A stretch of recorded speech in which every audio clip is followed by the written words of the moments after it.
Mr. Beat presents Presidential Elections in American History.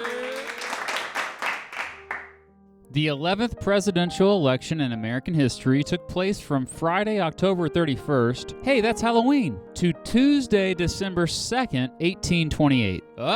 We got a rematch. 4 years prior, after a four-way split with no majority candidate, John Quincy Adams was handed the election by the House of Representatives. Andrew Jackson, who finished second in the House vote, thought the election was shady, accusing Henry Clay of a corrupt bargain to get Adams elected president so that Clay could be his Secretary of State. Just a few months after Jackson's defeat, the Tennessee legislature already renominated him for president, setting the stage for a rematch. There was no nominating caucus even held. Jackson's supporters, who called themselves, quote, Democrats, were rabid. They treated Jackson like a rock star. For the next 3 years, Jackson's support grew and grew. His supporters, also called Jacksonians, won more seats in Congress in the 1826 elections. Meanwhile, the Jacksonians criticized John Quincy Adams for seemingly everything. Their criticism peaked after Adams signed into law the Tariff of 1828, which increased tariff rates above 60%. Critics called it the Tariff of Abominations, as it ended up hurting the economy of several southern states. Needless to say,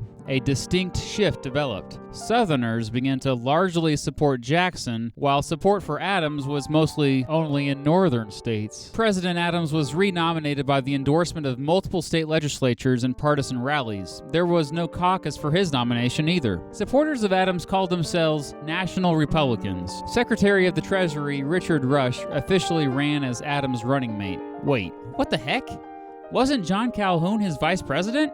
Well, yes, but Calhoun had decided to run for re-election as Jackson's running mate, interestingly enough. Both campaigns were incredibly nasty. Mudslinging was frequent, and Andrew Jackson was certainly an easy target. I mean, the man was involved in the slave trade, participated in the massacre of Indians, and had murdered multiple men in duels. However, things got particularly nasty when supporters of Adams started talking trash about Jackson's wife, Rachel. They even said Jackson's mom was a prostitute, so it got personal. People also said vicious things about Adams, saying he had surrendered an American girl to the Russian Tsar when he was the minister to Russia, and that he had used public funds to buy gambling devices, which turned out to be just a chess set and a pool table. By 1828, pretty much all white men could vote, and nearly every state chose its electors through popular vote. Jackson's supporters organized a remarkable grassroots campaign that took advantage of this and brought out many first-time voters. Jackson and supporter Martin Van Buren took this campaign and created the modern Democratic Party.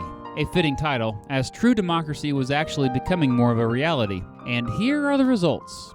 Andrew Jackson got his revenge, winning the election and becoming the 7th president of the United States. He received 178 electoral votes and won 56% of the popular vote. John Quincy Adams received 83 electoral votes, getting 43.6% of the popular vote. Adams won almost the exact same states his dad did in the election of 1800. John Calhoun was re-elected vice president, becoming the second of two vice presidents to serve under two different presidents. Jackson's election officially signaled a political movement toward a greater voice for the common man, known as Jacksonian democracy. Historians also call the election of 1828 the beginning of the second party system, as two new political parties, the Democratic Party and a new party called the Whig Party, would dominate American politics for the next 26 years. Tragically, Rachel Jackson became ill and died shortly after the election. She had been having chest pains throughout the campaign and was deeply upset by the personal attacks directed at her and her husband. After her death, Jackson accused the Adams campaign of causing her to die.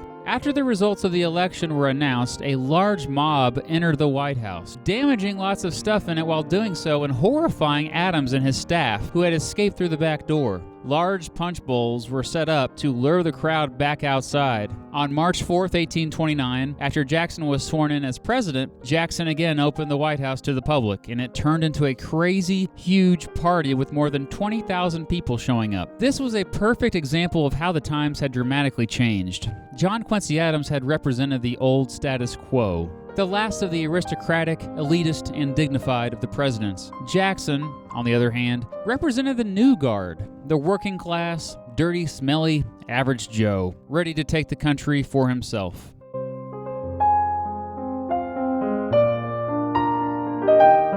I'll see you for the next election, buddy.